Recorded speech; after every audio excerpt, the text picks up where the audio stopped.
DJ Amit Tiwari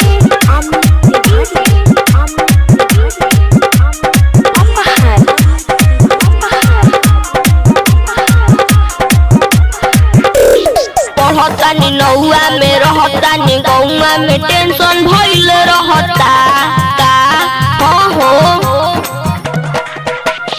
पढ़तानी नौआ में रहतानी गौआ में टेंशन भइल रहता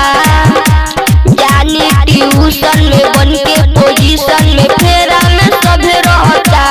के काटी अभी हम ना जाने जान देखी डरे लागी हो ढोली में पानी तहरा ओढ़े लागी हो जानू बुझी हो जवानी तोहार जोड़ लागी हो सोना ढोली में पानी तहरा ओढ़े लागी हो जानू बुझी हो जवानी तोहार जोड़ लागी हो सोना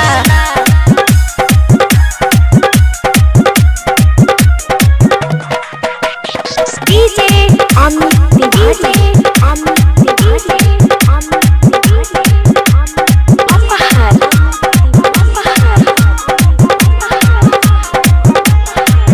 कुछ हमके नहीं जानकारी बाहो लाइन मारे वाला काम जारी बाहो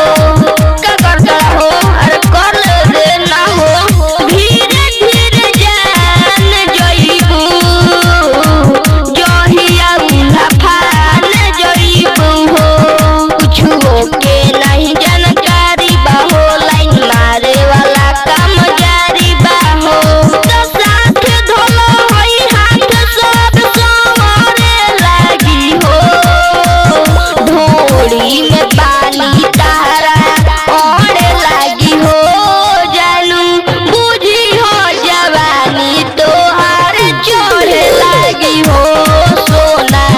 ढोली में पानी तहरा ओढ़े लागी हो जानू बुझी हो जवानी तोहार जोड़े लागी हो सोना